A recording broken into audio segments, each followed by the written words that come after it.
नमस्कार back to our channel friends. मैं उसका अपने चैनल स्टॉक्स फॉर लाइफ पे बहुत स्वागत करता हूँ। S T F L family DFL में बस बात की जाए बाजार की तो फ्लैट कारोबार होता हुआ देखने को मिला, बट आपने नोटिस किया होगा कि एस्टल में आज हमें 2-3% के आसपास फॉल देखने को मिला। और जब से गए Q4 के नंबर्स आए तब से इसमें थोड़ा सा फॉल विजिबल दिखाई पड़ रहा है। तुझे गए शॉर्ट टर्म में फॉल को छोड़िए, लॉन्ग टर्म में कंपनी के अंदर क्या पोटेंशियल है उसको आप फाइंड आउट करिए, तभी गए इस मार्केट में आप टिक पाएंगे। मार्केट की बात कीजिए तुझे गए बहुत सारे ब्रोकर्स के टारगेट्स कई पॉजिटिव आते हैं तो कभी नेगेटिव आते हैं। तुझे गैस ग्लोबल ब्रोकरेज हाउसेस की बात कीजिए एस्टल को डाउनग्रेड करते हुए देखने को मिल रहे हैं, बट दोस्तों उनके सीएफओ ने आने वाले कल में बहुत ज़्यादा आउट परफॉर्मेंस का टारगेट्स बताया है। और रही बात दोस्तों आईडीबीआई कैपिटल की, एक बहुत ही उम्दा रिपोर्ट हमें देखने को मिल रही है जो एस्टल को आने वाले 5 ईयर्स में और भी बड़ा प्लेयर बना सकती है। बिकॉज आपको पता है कि एस्टल का सिर्फ और सिर्फ पाइप एंड पीवीसी में सीमित नहीं है। आने वाले कल में गए सैनिटरी वेयर की बात की जाए, फोकाट बिजनेस की बात की जाए, पेंट्स बिजनेस की बात की जाए, इस कंपनी के अंदर गए अच्छी खासी डिस्ट्रीब्यूशन नेटवर्क हमें देखने को मिलती है, जिसकी वजह से ये अपने कैपेक्स प्लान भी आने वाले कल में कर सकते हैं और डिस्ट्रीब्यूशन नेटवर्क में भी अच्छा खासा ग्रोथ कर सकते हैं। बहुत सारे प्रोडक्ट पोर्टफोलियो गैस इन्हेंस होते हुए देखने को मिल रहे हैं। तो फटाफट मैं अपनी अनबायस्ड कमेंट्री जरूर दूंगा। मेरे हिसाब से गैस मार्केट में ऐसे स्टॉक्स में गिरावट होती है, बिना डरे हुए गैस कोई भी लेवल में को उठाते हैं और लॉन्ग टर्म में 5 ईयर्स बने रहते हैं, तो ऐसी कंपनी गैस आपके लिए एक फॉर्च्यून क्रिएट कर सकती है। तो फटाफट डिस्कस करेंगे, बहुत ही कुछ सीखने को मिलेगा। चैनल फर्स्ट टाइम होंगे सब्सक्राइब कर सकते हैं इस तरह क्वालिटी कंटेंट को सबसे पहले एक्सेस करने के लिए। Now without delaying any for time let's begin.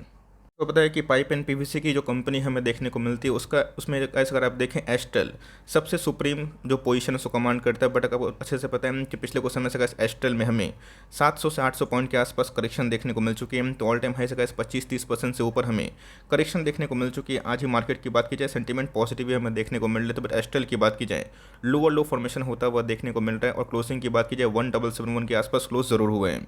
तो दोस्तों अगर आप देखें जनवरी का महीना से ऑफकोर्स इनका जो साल अच्छा नहीं रहा है, बिकॉज आपको पता है कि बहुत सारे मैन्युफैक्चरिंग कंपनी है मार्जिन्स के इशू की वजह से उसमें डिक्लाइन होता हुआ देखने को मिल चुके हैं। बट मेरे हिसाब से कहे जो उनका लिए वर्स्ट होने वाला था वो हो चुका है। आने वाले कल में गैस अगर रेसिन के प्राइस में थोड़ी सी नरमी आएगी तो इनके मार्जिन्स में फिर से रिकवरी आ सकती है। मैं रिपोर्ट्स भी दिखाऊंगा, बट अगर आप देखें तभी भी गैस ये स्टॉक आपको डिस्काउंटेड प्राइस में अवेलेबल जरूर है। साल की बात की जाए तो गैस जो भी इसने गेन दिया था सारे के सारे वाइप आउट होने के बावजूद जिन्होंने 5 साल इसको होल्ड किया, ऐसी कंपनी को टाइमिंग नहीं किया, मार्केट में बने रहे, उतार चढ़ाव तो गैस मार्केट का पाथ होता है, तो उसमें अच्छे खासे पैसे बनते हुए देखने को जरूर मिल चुके हैं। तो 5 ईयर्स पहले गैस जिनकी होल्डिंग हमें देखने को मिल रही है वो आज भी गैस अपने पैसे को 4 टाइम जरूर किए हैं। तो जी गैस ध्यान रखिए एस्ट्रल एक लॉन्ग टर्म में अच्छा खासा चार्ट को जरूर प्रोड्यूस किया, जिसकी वजह से इसने अच्छे पैसे बना के जरूर दिए हैं। देखिए दोस्तों कोई भी कंपनी जब मल्टीपल अगर बनती है 30,000% 35% के आसपास पैसे बना के देती है, तो ऑफकोर्स उनका जो चार्ट ऐसे ग्रोइंग होता है उसके पीछे की वजह क्या होती है? पीछे की वजह यही होती है कि इनके जो ईपीएस थे पहले के टाइम वो धीरे धीरे बढ़ते हुए देखने को जरूर मिलते हैं। तो ऑफकोर्स बिजनेस सही होता है तो उसका जो शेयर प्राइस का रिफ्लेक्शन है वो हमें देखने को जरूर मिलता है। तो मार्केट में गैस को पता है कि जितनी पाइप मैन्युफैक्चरिंग वाली कंपनी है इस क्वार्टर में गैस प्रिंस पाइप को छोड़ के थोड़े से नंबर सबके प्लस माइनस होते हुए देखने को मिले। तो मेरे हिसाब से कैसे मल्टीबैगर फॉरएवर स्टॉक है और इसमें कभी भी गिरावट होती है तो आपको पैनिक करने की आवश्यकता नहीं है। अगर आप देखें सीएलएसए की बात की जाए इन्होंने गैस एस्टल को अपग्रेड कर दिया है। अपग्रेड का मतलब क्या होता है? तो ऑफकोर्स अंडर परफॉर्म भी टारगेट प्राइस ऑफ कितना 1827। तो ऑफकोर्स इनका जो पहले से रेटिंग था गैस उसके बाद अगर आप देखें तो अभी के टाइम अंडर परफॉर्म करते हुए दिखाई जरूर दिए। जेफरीज की बात की जाए तो ऑफकोर्स इनका टारगेट प्राइस है वो रिड्यूस होता हुआ देखने को मिल रहा है, जहाँ पे गैस पहले उन्होंने बाई दिया था अभी के टाइम में होल्ड की सलाह जरूर दे रहे हैं। तो ध्यान रखिए दोस्तों ये सब ग्लोबल जो ब्रोकरेज हाउसेस हैं इन्हें कब पलटे ये किसी को पता नहीं होता है। इनको लगता है कि आने वाले कल में इनके जो मार्जिन्स हैं वो कंटिन्यू हिट होते हुए देखने को मिल सकते हैं। बट गैस अभी के टाइम जो रिपोर्ट हमें देखने को मिल रही है आपको उस पर फोकस करना है कि मार्जिन्स अगर डाउन हो रहे हैं तो क्यों हो रहे, कब तक ऐसे मार्जिन्स में रिकवरी होने की उम्मीद है। अगर आप देखें आज ही की न्यूज़ हमें देखने को मिल रही है 2 जून 2022 की बात की जाए तो कंपनी के जो सीएफओ है जो बहुत ही इंपॉर्टेंट पद के आदमी होते हैं मिस्टर हीरानंद सवलानी की बात की जाए जो एस्टल के सीएफओ हमें देखने को मिलते हैं। ऑफकोर्स उन्होंने कैसे इधर पे एक बहुत बड़ा बयान दिया है। उनको ऐसा लगता है कि company will out perform in the industry by FY23। तो जी हाँ कैसे इनको ऐसा लगता है कि आने वाले कल में इनका जो परफॉर्मेंस है इनके पीयर से बहुत ज़्यादा आउट परफॉर्म होने वाला है। इसके पीछे की दोस्तों कुछ कमेंट्री है जो आपको पता होना बहुत ही इंपॉर्टेंट है। एस्टल को गाइस ऐसा लगता है कि सीएफओ को ऐसा लगता है कि जो उनका डीलर नेटवर्क है ये कॉमन है for all value added business में, जहाँ पे गाइस कंपनी आने वाले FY23 की बात की जाए जो कि नेक्स्ट ईयर हमें देखने को मिलता है इस फेज़ में कंपनी आउट परफॉर्म जरूर करेगी। रही बात दोस्तों इनके जो वॉल्यूम्स कॉन्ट्रैक्ट हुए थे ऑफकोर्स इसमें ह्यूज ग्रोथ आने की संभावना है। रीज़न साफ है बिकॉज रेजिन एक बहुत ही इंपॉर्टेंट इंपॉर्टेंट रॉ मटेरियल होता है जो पाइप एंड पीवीसी में काम आते हैं, तो नहीं गैस उनकी जो प्राइस है उसमें अगर सॉफ्टनिंग थोड़ी सी होती है तो वॉल्यूम ग्रोथ गैस काफ़ी हाई हो सकता है, और जिसके वजह से आने वाले कल में गैस ये बहुत सारे डीलर्स तक अपने प्रोडक्ट्स को बेच सकते हैं। रही बात का आपको पता है गैस कि हाल फिलहाल में जेम पेंट्स की बात बोल रहा हूँ, जहाँ पे मेजोरिटी तो स्टेक किसने एस्टेल ने उठाया था। तो नहीं गैस अगर आप देखें इनको ऐसा लगता है कि जो पेंट बिजनेस है आने वाले कल में बहुत ग्रो हो सकता है, 15-20% के आसपास 4 to 5 ईयर्स में ग्रो हो सकता है। इंडस्ट्री की बात की जाए 10,000 करोड़ के आसपास, इनके लिए कैसे एक बहुत बड़ी अपॉर्चुनिटी ज़रूर है। तो उन्होंने बताया भी है कि जिस हिसाब से इनका जो एग्रेशन है सैनिटरी वेयर में, सैनिटरी बिजनेस में अपने आप में कैसे एक बहुत बड़ा अपॉर्चुनिटी है। आपको पता है कि फोकार्ट बिजनेस में भी कंपनी काम करते हुए देखने को ज़रूर मिल चुकी है। तो सिर्फ और सिर्फ गैस कंपनी को पाइप एंड पीवीसी तक समझने की कोशिश मत करिएगा। कंपनी की बात की जाए तो जो पेंट इंडस्ट्री है उसमें भी कंपनी इंटरेस्टेड है। रही बात दोस्तों जो और भी सैनिटरी जो बिजनेस की बात की जाए, फोकार्ट बिजनेस की बात की जाए, हाई डेरिवेटिव जो पीवीसी होते हैं उसमें भी कंपनी काफ़ी कारगर साबित होता हुआ देखने को ज़रूर मिल चुकी है। तो देखिएगा अगर सीएफओ सीईओ कुछ बयान देते हैं और बिजनेस को लेकर ऑप्टिमिस्ट होते हैं, तब कोर्स लॉन्ग टर्म में क्या पोटेंशियल होता है इस पर फोकस करें। शॉर्ट टर्म में क्या है 15-20-50 दिन में शेयर गिरेगा और 10 दिन में ही शेयर भाग जाते हैं। तो लॉन्ग टर्म इन्वेस्टर के लिए कैसे जो कंपनी आने वाले कल में कैपेक्स करती हैं उनके बिजनेस में दम होता है, तो उसको टाइमिंग करने की आवश्यकता नहीं है। मार्केट में गिरावट होती है तो गिरता है, बट मार्केट में जो रिकवरी होती है उन सब में कैसे बहुत ही उम्दा रिकवरी ज़रूर मानी जाती है। अगर आप देखें आपको पता है कि इन्वेस्टर मीट बहुत ही इंपॉर्टेंट होती है, और मैं सुनता भी हूँ देखता हूँ भी हूँ कि कंपनी अपने इन्वेस्टर के संग बड़ी बड़ी जो म्यूचुअल फंड है उनके साथ क्या कमेंट्री शेयर कर रही है। तो जैसे अगर आप देखें IDBI कैपिटल ने बहुत ही उम्दा रिपोर्ट इधर पब्लिश की है, जहाँ पे कैसे इन्वेस्टर मीट में कंपनी ने साफ साफ बताया इनका जो टोटल प्रोडक्शन होने वाला है उसकी कैपेसिटी बहुत ही इन्हेंस होगी। और एडहेसिव सेगमेंट की बात की जाए, ये आपके सामने नंबर्स हमें देखने को मिल रहे हैं जो पहले से और भी मजबूत होने की संभावना है। तो जिनका सबको पता है कि जो पेंट बिजनेस है उसको लेकर कंपनी बहुत ही एग्रेसिव है। हाल फिलहाल में कैसे जेम पेंट को कंपनी ने 51% से एक्वायर ज़रूर किया था, तो बहुत ऐसे निवेशक है वो काफ़ी परेशान हो गए थे कंपनी पेंट में क्यों घुस रही है। तो जिनका ध्यान रखिए कंपनी के पास डिस्ट्रीब्यूशन नेटवर्क बहुत ही हाई हमें देखने को मिल रहा है। ऐसा नहीं कि कंपनी के जो एडहेसिव बिजनेस है वो पिडलाइट से बहुत ही बड़े हो गए हैं, बट यस वो भी कुछ कंट्रीब्यूट करते हैं रेवेन्यू में। तो जिनका ऑलरेडी इनके पास एक अच्छी खासी शाखाएं हैं, ब्रांचेस हैं, जिसके वजह से चाहें तो पेंट सेगमेंट में आने वाले कल में अपना कमांड कर सकता है। वैसा नहीं कि एशियन पेंट को और बर्जर पेंट को कंपनी चैलेंज दे देगी, बट यस ये अपने जो कमिटमेंट है ग्रोथ की उस पर ऑफकोर्स काम कर सकती है।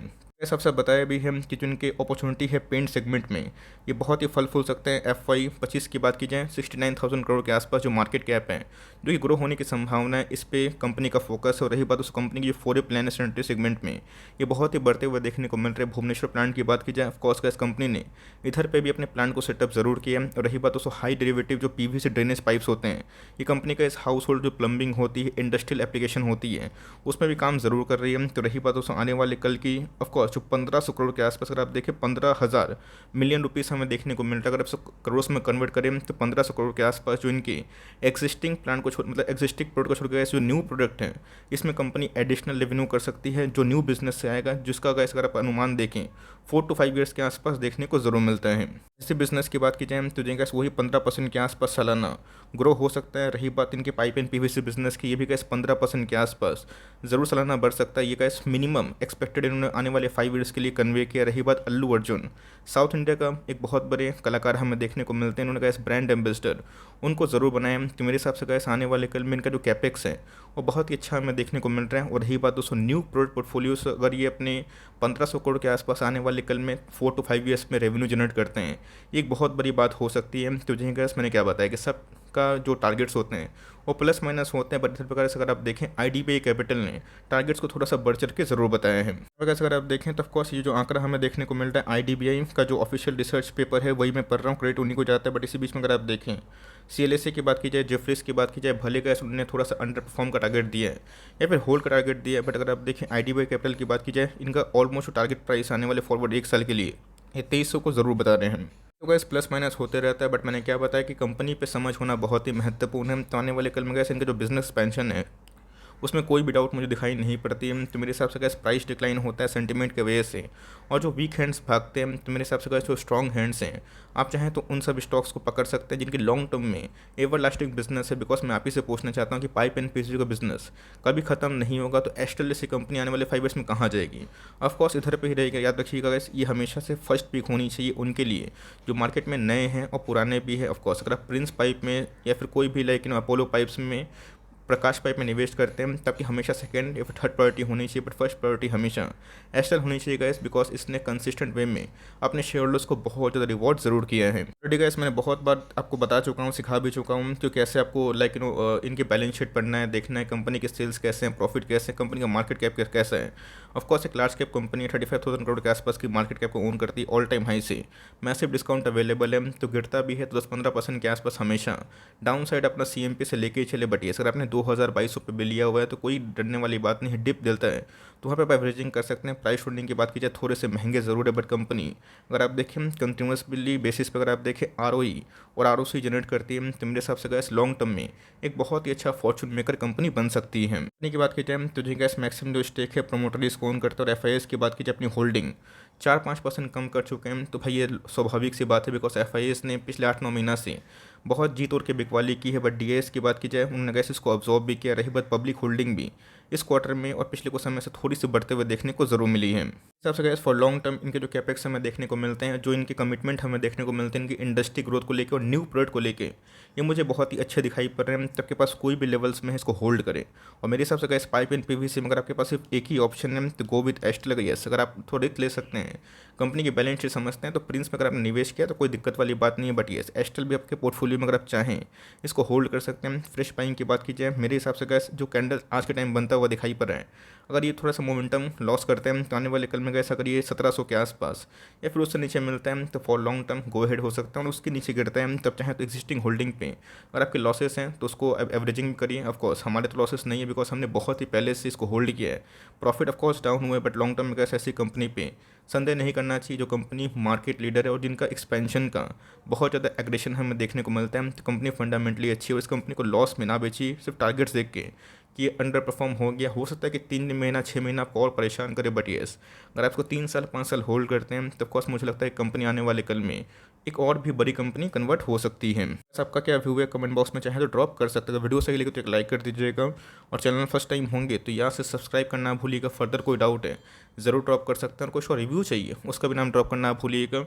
आई would love to make a video on your demand. Guys मिलते हैं जल्दी ही, तब तक के लिए bye. Thanks for listening friends, god bless you all.